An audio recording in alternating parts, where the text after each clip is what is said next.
इस वीडियो के बाद आप फंक्शन को एक्सप्लेन और डिफाइन कर पाएंगे, फंक्शन के पार्ट्स को एक्सप्लेन कर पाएंगे और फंक्शन के एग्जीक्यूशन को एक्सप्लेन कर पाएंगे।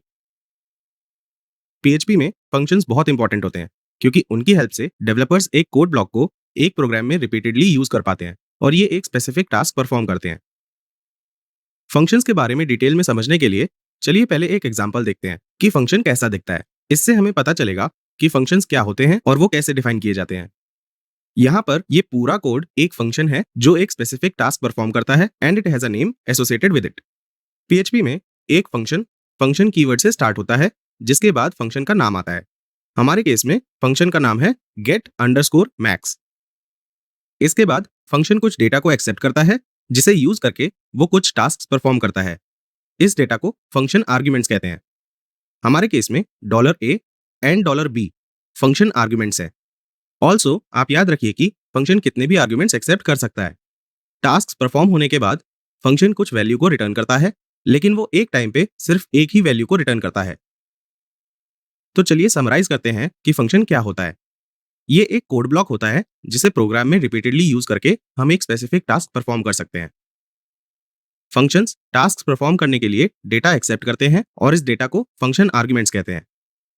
फंक्शंस कितने भी आर्ग्यूमेंट्स एक्सेप्ट कर सकते हैं, लेकिन एक टाइम पे सिर्फ एक ही वैल्यू रिटर्न करते हैं।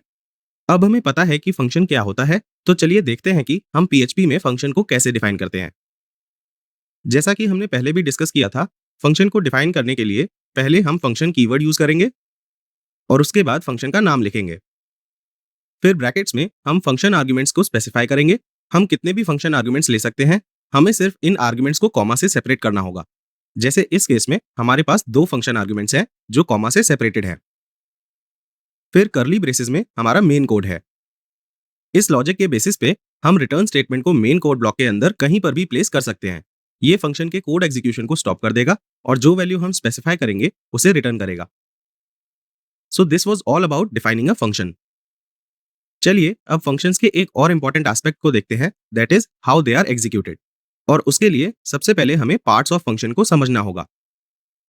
चलिए सेम कोड एग्जांपल लेते हैं, लेकिन इस बार कुछ मॉडिफिकेशंस के साथ। ये पहला पार्ट है जिसे फंक्शन डेफिनेशन कहते हैं। फंक्शन डेफिनेशन में हम फंक्शन नेम, फंक्शन आर्ग्यूमेंट्स और कोड ब्लॉक को डिफाइन करते हैं। ये कोड ब्लॉक एक स्पेसिफिक पर्पस को डिफाइन करता है। और दूसरा पार्ट होता है फंक्शन कॉलिंग, जो एक फंक्शन को कॉल या इन्वोक करता है। कुछ देर पहले हम इसी मॉडिफिकेशन की बात कर रहे थे। फंक्शन कॉलिंग वो पार्ट होता है जहां पर फंक्शन एक्चुअली एग्जीक्यूट होता है। तो अब हम फंक्शन के पार्ट से फेमिलियर हैं, तो चलिए अब देखते हैं कि वो एग्जीक्यूट कैसे होता है। सबसे पहले लाइन नंबर 2 एग्जीक्यूट होगी जिसमें हमने फंक्शन को डिफाइन किया है। इसके बाद वो लाइन एग्जीक्यूट होगी जहां पर हमने फंक्शन को कॉल किया है। क्या आप इसका लाइन नंबर गेस कर सकते हैं? It's 9, easy right. एग्जीक्यूट होने के बाद फंक्शन फिर से लाइन 2 पे पहुंच जाएगा और जो आर्ग्यूमेंट्स पास होंगी उन्हें इनिशियलाइज करेगा। अब एग्जीक्यूशन लाइन बाय लाइन तब तक एग्जीक्यूट होता रहेगा जब तक कोई रिटर्न स्टेटमेंट नहीं आती या फिर फंक्शन एंड नहीं हो जाता। हमारे केस में वेरिएबल a की वैल्यू 5 है और वेरिएबल b की वैल्यू 10 है। तो इफ कंडीशन फॉल्स होगी और एल्स कंडीशन ट्रू होगी और ये वैल्यू 10 रिटर्न करेगा।